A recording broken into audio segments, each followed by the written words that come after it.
The crystalline spires of Zephyria Prime cast prismatic shadows across the evacuation centers as Ambassador Lyra Thalassia watched her world crumble. The Carrack's bombardment had been relentless for the past 17 days, their warships' energy weapons cutting through the planet's defensive shields like light through morning mist. In the central command bunker, buried 2 kilometers beneath the capital city of Lumaria, Lyra stood before the High Council, her silver robes dulled by the emergency lighting. The last refugee transport reports only 20% capacity, she said, her melodic voice tight with restraint. Our people refuse to leave their ancestral homes. High Guardian Nyx Varen, his crystalline skin reflecting the dim light of tactical displays, nodded solemnly. They choose to die with dignity rather than live as scattered refugees. He paused, watching another section of the city's defense grid fail. Perhaps they are the wise ones. The Zephyrians had built their civilization on principles of harmony and scientific advancement. For millennia, they had been the galaxy's peacekeepers, mediators, and scholars. Their technological achievements had focused on healing, learning, and exploration. Now, that same dedication to peace had left them defenseless against the Carrack's Dominion's ruthless expansion.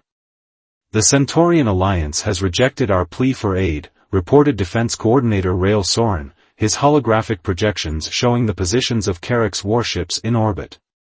The Arcturus Federation claims their hands are tied by non-intervention treaties. Even the Pleiadian Commonwealth, our oldest trading partner, has gone silent. Lyra's bioluminescent markings pulsed with frustration. The Zephyrians had helped countless civilizations throughout their history, had shared their medical knowledge, their terraforming technology, their faster-than-light innovations. Yet in their hour of need, the galaxy had abandoned them. The bunker shuddered as another bombardment struck nearby. Dust filtered through the air recyclers, and the quantum computers flickered momentarily before their backup systems engaged. Through it all, Junior Communications Officer Thea Novak sat silent at her station, her eyes fixed on a data stream that nobody else had noticed. Ambassador, Thea spoke suddenly, her voice cutting through the Council's murmured discussions. There might be one option we haven't considered. All eyes turned to the young officer. Thea had joined the diplomatic corps just months before the Carrack's invasion, her appointment celebrated as part of Zephyria's initiative to include more diverse perspectives in governance. The humans, she said simply. The word hung in the air like suspended starlight. Humanity, the galaxy's newest spacefaring civilization, had emerged onto the interstellar stage barely 3 decades ago. They maintained minimal diplomatic presence, engaged in limited trade, and seemed content to remain largely isolated within their solar system and a handful of colony worlds. The humans? Rael scoffed. They're technological infants compared to us. Their fastest ships can barely achieve translight speed. What could they possibly? They're the only ones who haven't explicitly refused to help, Thea interrupted, bringing up a holographic display of Earth's diplomatic communications. In fact, they've made no statement at all about the Carrack's invasion. And have you noticed that they're the only civilization that's never signed a non-intervention treaty with anyone? Lyra stepped closer to Thea's station, studying the data. The young officer was right. While every other spacefaring race had established complex webs of alliances, treaties, and trade agreements, humanity had maintained an unusual degree of independence. They accepted observers, traded resources, and participated in cultural exchanges, but they had consistently avoided any binding military or political commitments. What do we really know about them? High Guardian Varen asked, his crystalline features catching the light as he turned. About their true capabilities? Almost nothing, Thea admitted. They've never participated in military exercises, never demonstrated their weapons technology, never revealed the full extent of their industrial capacity. But consider this, they achieved faster-than-light travel less than a century after splitting the atom. No other known civilization has developed so rapidly. Another explosion rocked the bunker, closer this time. The tactical displays showed Carrick's ground forces advancing through the city's outer districts, their plasma weapons cutting through centuries of architectural beauty. "We have nothing left to lose," Lyra said finally, her voice steady despite the tremors that shook the chamber. "Send the message. Not to their diplomatic corps, not to their trade ministry, but directly to their military command. Tell them exactly what's happening here. No political language, no formal protocols, just the truth." Thea's fingers flew across her console, composing the transmission. The message was brief, desperate, and raw. "To Earth Defense Command, we are the Zephyrians. The Carrick's dominion is systematically destroying our civilization.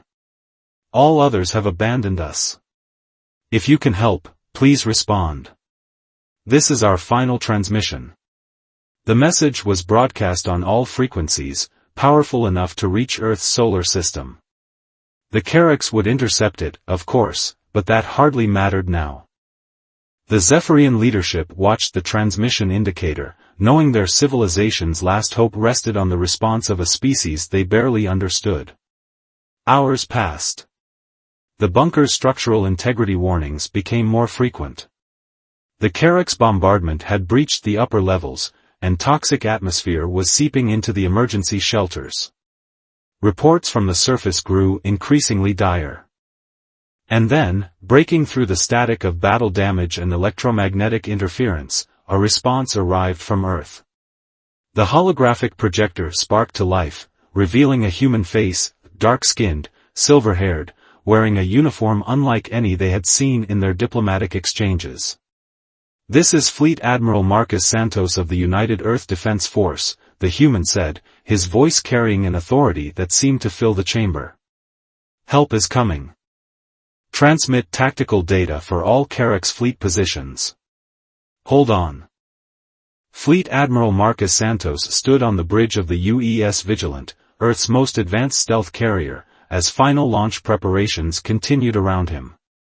The tactical display showed the positions of 300 warships gathered at the Sol system's edge, hidden from conventional detection methods by technology that most of the galaxy didn't believe possible. "Status report," he commanded, dark eyes fixed on the holographic representation of the Zephyrian system. Commander Diana Reyes, his tactical officer, responded without looking up from her station. "All battle groups report ready, Admiral. Ghost Fleet protocols active. Quantum encryption synchronized. The Carricks won't detect us until we're right on top of them." Santos nodded, his expression grim. For 30 years, humanity had carefully maintained the illusion of being a minor power, a young civilization still finding its footing among the stars. The truth was far different. The centuries of warfare that had nearly destroyed Earth had taught humanity harsh lessons, driving them to develop technologies and strategies that the rest of the galaxy couldn't imagine. "Lieutenant Jackson," Santos called to his communications officer, "send word to Earth Command. Operation Sanctuary is commencing." The young officer's fingers danced across his console. "Message sent, sir. President Okonjo has given final authorization. The diplomatic corps has already prepared statements for after we reveal ourselves." Santos allowed himself a small smile. The carefully constructed facade of human technological limitations was about to shatter. The galaxy would soon understand why humanity had kept its true capabilities hidden, and why they had spent decades preparing for exactly this kind of situation. "All ships, this is Admiral Santos," he broadcast across the fleet's secure quantum network. "You all know why we're here. For 30 years, we've watched the galaxy, learning its patterns, seeing how the strong prey on the weak. We've witnessed dozens of incidents where we could have intervened, but weren't ready, weren't properly positioned. Today, that changes." He paused, letting his words sink in. "The Carrick's Dominion believes they can commit genocide without consequences. They believe, as so many believe throughout Earth's history, that might makes right. Today, we show them, and the galaxy, a different truth." The fleet's quantum drives hummed to life, their revolutionary technology allowing for precise faster-than-light travel that other civilizations had deemed impossible. The ships, their dark hulls covered in metamaterials that absorbed rather than reflected energy, formed up in attack formations that would have seemed chaotic to conventional military doctrine. Tactical analysis of Carrack's fleet positions? Santos asked. Commander Reyes projected a detailed breakdown. 217 warships in orbit around Zephyria Prime. Standard Imperial formation, they're not expecting any resistance. Their ground forces are concentrated in the capital city, systematic destruction pattern. They're taking their time, Admiral. They want the Zephyrians to suffer. Santos's jaw tightened. Not anymore. Signal the fleet, execute jump sequence alpha. Emergence points calculated for maximum tactical advantage. Weapons free on arrival, but remember the rules of engagement. We disable when possible, destroy when necessary. The human fleet vanished from the Sol system in a carefully choreographed sequence of quantum jumps. Back on Earth, President Adana Okonjo stood in the Global Defense Center, watching the operation unfold. Around her, representatives from Earth's unified nations held their breath, knowing that humanity's long preparation was finally being put to the test. The Carracks won't be the only ones shocked by this, General Zhang Wei commented beside her. Every major power in the galaxy has based their strategies on detailed assessments of humanity's capabilities. Those assessments are about to become obsolete. Okonjo nodded. The Arcturus Federation's latest intelligence report still lists us as a minor emerging power with limited military potential. Their analysts suggest it would take us another century to develop effective faster-than-light weapons. They're not entirely wrong, Zhang replied with a slight smile. It did take us a century, we just finished that development before we ever ventured into space. In the Zephyrian system, the Carrack's fleet continued their bombardment, unaware that their actions had finally triggered the response humanity had been preparing for decades. In their arrogance, they had never questioned why humans kept to themselves, never wondered what secrets Earth might be hiding. The first indication that something was wrong came when the Carrack's advanced sensor networks suddenly went dark. Communications between ships became garbled, tactical coordinates shifted randomly, and targeting systems began reporting impossible readings. Electronic warfare package deployed successfully, Commander Reyes reported as the human fleet emerged from quantum space. Their combat networks are compromised. They're fighting blind. Admiral Santos watched as his fleet appeared around the Carrack's armada in a three-dimensional envelopment that had been practiced countless times in secret. The dark hulls of Earth's warships, visible now only because they chose to be, surrounded the enemy in an elaborate dance of position and counterposition. Open a channel to their flagship, Santos ordered. Let's give them one chance to withdraw. Lieutenant Jackson established the connection, and Santos's voice rang across the Carrack's command frequencies. Attention Carrack's forces. This is Fleet Admiral Marcus Santos of the United Earth Defense Force. You are engaged in an act of genocide against a peaceful civilization. Power down your weapons and withdraw from this system immediately. You have 5 minutes to comply. There will be no second warning. In the Zephyrian bunker, Ambassador Lyra and the others watched in stunned silence as their sensor arrays detected the sudden appearance of hundreds of unknown vessels. The ships moved with impossible precision, their energy signatures unlike anything their scientists had ever encountered. By the first light, High Guardian Varen whispered, his crystalline features reflecting the tactical displays. What are we witnessing? Thea Novak, the young communications officer who had suggested contacting Earth, studied the readings with growing amazement. We're witnessing why humanity never showed their true capabilities, she said softly. They were preparing for this moment, preparing to be the protectors that the galaxy desperately needed. Supreme Commander Vexthor of the Carrack's Dominion stood on his flagship's command deck, mandibles clicking in barely contained rage as he watched the human fleet's impossible maneuvers. His entire military career, spanning 3 centuries of conquest, had never prepared him for anything like this. Status report, he demanded, his exoskeletal armor reflecting the red battle lighting. Multiple systems failing, Supreme Commander, his tactical officer reported, panic evident in his harmonics. Their electronic warfare is unlike anything in our database. Our targeting systems can't lock onto their vessels, it's as if their ships absorb our sensor pulses instead of reflecting them. The human vessels moved with devastating precision, their formation fluid and adaptive, breaking every rule of space combat that the Carracks had relied upon for millennia. They were smaller than the massive Carracks dreadnoughts, but they struck with surgical accuracy, their weapons cutting through supposedly impenetrable shields. Impossible, Vexthor snarled, watching another of his capital ships go dark, its power core mysteriously offline rather than destroyed. They're supposed to be primitives. Their technology was assessed as barely functional. On the bridge of the UES Vigilant, Admiral Santos coordinated the human fleet's assault with calm efficiency. Status of the Zephyrian surface defenses, he asked Commander Reyes. Critical but holding, sir. The Carracks ground forces are dug in around the capital city. They're using civilian populations as shields.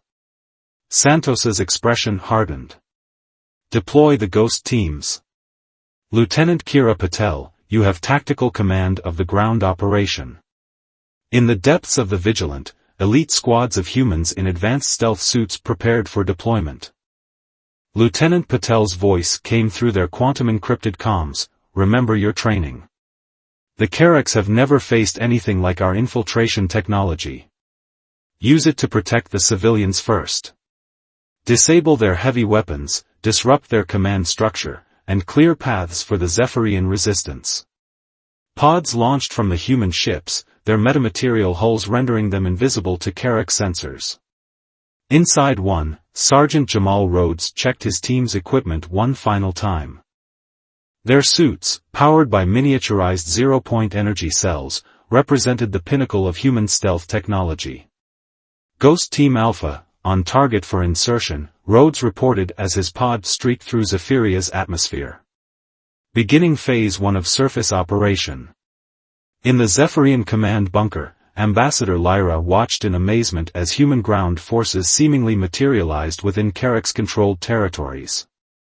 How are they doing this? She whispered to Thea. Their technology, their tactics, they're not just advanced, they're fundamentally different, Thea replied, monitoring the communications channels.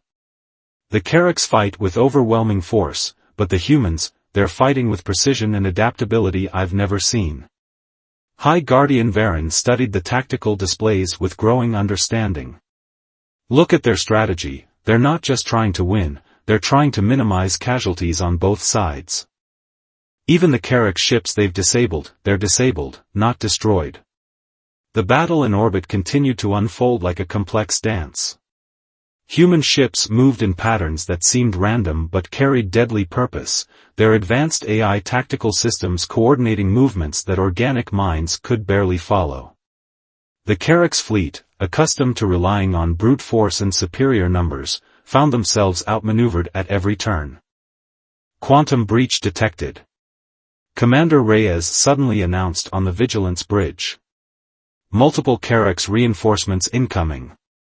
Santos nodded calmly, as if expecting this. Spring the trap, Commander. Execute Operation Checkmate. As the Carracks reinforcements emerged from hyperspace, they found themselves surrounded by another human battle group that had been waiting in quantum space, completely undetectable. The new human ships immediately began targeting the Carracks vessel's key systems with precision strikes. On his flagship, Supreme Commander Vexthor watched in growing horror as his reinforcements were systematically neutralized. How? He demanded of no one in particular. How could they have known where our ships would emerge? Supreme Commander, his science officer interjected, voice shaking. Analysis of their weapon signatures suggests they're using controlled quantum fields as weapons. They're not just predicting our movements, they're manipulating spacetime itself. The revelation sent shockwaves through the Carrack's command staff. Quantum field manipulation had been theorized by their scientists but deemed impossible to control. Yet here were the humans, wielding it with casual mastery. On the planet's surface, ghost teams moved through Carrack's lines like shadows through darkness. Their stealth technology didn't just bend light, it manipulated quantum fields to make them virtually non-existent to any form of detection. Sergeant Rhodes's team infiltrated a Carrack's command center, systematically disabling their heavy weapons and communication systems. "This is Ghost Team Alpha," Rhodes reported. "Primary target neutralized. Carrack's ground forces in Sector 7 are cut off from orbital support. Zephyrian civilians in the sector are secure." Similar reports began flooding in from other Ghost teams. The Carrack's ground forces, finding their weapons mysteriously disabled and their communications blocked, began to fall into disarray. Some units surrendered to the Zephyrian resistance, while others found themselves isolated and contained by invisible human operators. Ambassador Lyra coordinated with the human forces, directing Zephyrian emergency services to secured areas. The efficiency of the human operation astounded her. They weren't just fighting the Carracks, they were simultaneously conducting a complex humanitarian operation. "Admiral Santos," she communicated to the Vigilant. "Our medical teams report that your ground forces are providing them with advanced shield generators, protecting civilian evacuation routes. We don't know how to thank you." "No thanks necessary, Ambassador," Santos replied, his voice firm but kind. "This is why we prepared. This is why we waited and watched and developed our technologies in secret. The galaxy needed a protector that could stand against empires like the Carracks. Today, humanity steps into that role." In orbit, the battle was reaching its climax. The Carrack's fleet, its formations shattered and its technological advantages neutralized, faced a choice between surrender and annihilation. Supreme Commander Vexthor, his pride warring with his survival instinct, watched as another wave of human ships emerged from quantum space. "Your forces are contained, Commander Vexthor," Santos's voice came through on all frequencies. "Your ground forces are neutralized. Your reinforcements have been disabled. You have one last chance to surrender and withdraw from Zephyrian space." Vexthor's mandibles clicked rapidly as he considered his options. His entire worldview had been shattered in the space of a few hours. The Carrack's dominion had ruled through fear and superior technology for millennia, and now. "Perhaps," he said slowly, "it is time for the Dominion to consider a new approach to galactic relations." In the aftermath of the battle, the crystalline spires of Lumaria caught the first rays of dawn, their broken surfaces reflecting light like fractured memories. Ambassador Lyra stood in the ruins of the capital's central plaza, watching as human medical teams worked alongside Zephyrian healers, their combined technologies achieving miracles of recovery. Admiral Santos had requested a meeting on neutral ground, away from both military installations and government buildings. As Lyra waited, she observed a human ghost team materializing nearby, their advanced suits powering down to reveal surprisingly ordinary-looking people beneath the technology. "Amazing, isn't it?" Thea said, joining her ambassador. "How they hide such power behind such simplicity." The admiral arrived on foot, accompanied only by Commander Reyes and Lieutenant Patel. No honor guard, no display of force, just three humans walking through the rubble of a saved civilization. Their humility spoke volumes.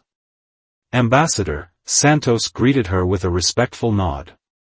"I believe we have much to discuss." They gathered in a makeshift meeting area, where holographic displays showed the ongoing relief efforts across the planet. Disabled Carrack's ships hung in orbit, their crews being peacefully evacuated by human vessels. "Why hide?" Lyra asked finally. "All these years, these capabilities. Why pretend to be less than you are?" Santos shared a look with his officers before responding. How much do you know about Earth's history, Ambassador? Only what's in the public databases, Thea interjected. Multiple global conflicts, nuclear armament, climate crises, you nearly destroyed yourselves several times. What the databases don't show, Commander Reyes explained, is how those experiences shaped us. Each war taught U.S. lessons written in blood. Each crisis forced us to innovate in ways we never thought possible. Lieutenant Patel continued, when we finally achieved unity and looked to the stars, we hoped to find a peaceful galaxy. Instead, we found the same patterns we had seen in our own history, empires built on domination, species exterminated for resources or territory. We couldn't reveal ourselves immediately, Santos said. We needed time to prepare, to position ourselves correctly. If we had shown our true capabilities from the start, we would have sparked an arms race across the galaxy. Everyone would have assumed we intended to become conquerors. A human medical team passed by, working with Zephyrian scientists to repair a damaged atmospheric processor. Their collaborative effort was already showing results. The toxic atmosphere from the bombardment was clearing faster than expected. But why help us? High Guardian Varen asked, joining the conversation. You had no obligation, no treaties, no alliances. Santos's expression softened.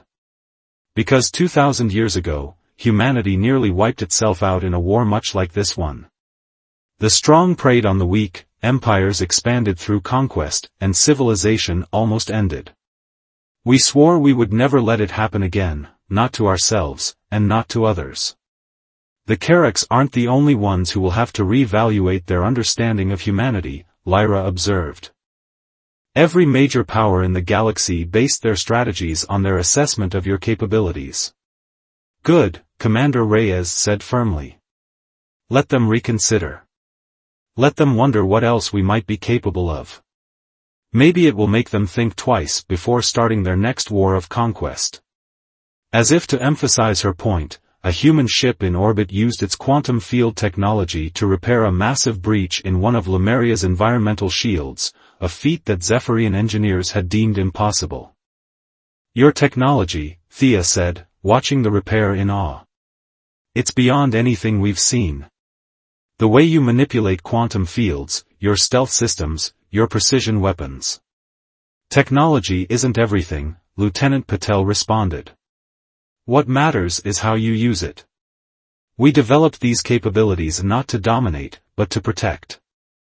Every advancement was driven by a simple question: how can we stop conflicts with minimal loss of life?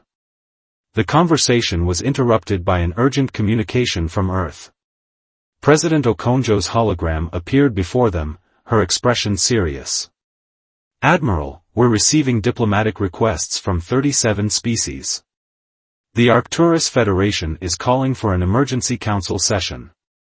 The Centaurian Alliance is proposing immediate military cooperation agreements. Santos smiled slightly. And so it begins. The galaxy is realizing that the balance of power isn't what they thought it was. What happens now? Lyra asked, looking at the humans who had saved her civilization. Now, Santos replied, we help you rebuild. We share some of our technology, carefully, responsibly. We establish new protocols for intervention in cases of genocide and unjust aggression.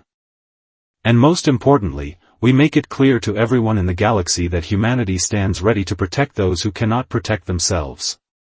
High Guardian Varen's crystalline features caught the light as he considered this. You will face opposition. The Carracks aren't the only empire built on military supremacy. Others will see you as a threat to their way of life. Let them, Commander Reyes said calmly. We've spent 30 years preparing for this moment. We have technologies they haven't even dreamed of, strategies they can't comprehend, and a unity of purpose they can't match. As if to demonstrate this unity, reports began coming in from across human space. Colony worlds were unveiling hidden military installations. Civilian ships were revealing military capabilities. What had appeared to be a loose confederation of settlements was exposing itself as an incredibly well-organized and coordinated civilization. "We watched the galaxy for 3 decades, Santos explained. We saw the patterns, recognized the threats, and prepared accordingly. Every human world, every colony, every ship, all part of a carefully constructed plan to be ready when we were needed." Ambassador Lyra looked out over her wounded but healing city. "I think I understand now," she said softly. "You didn't hide your strength out of fear. You hid it because you were waiting for the right moment to become the protectors the galaxy needed." The sun rose higher over Lamaria, its light catching the quantum field generators that human ships had deployed around the planet. The shields shimmered with an iridescent beauty, a symbol of protection rather than imprisonment.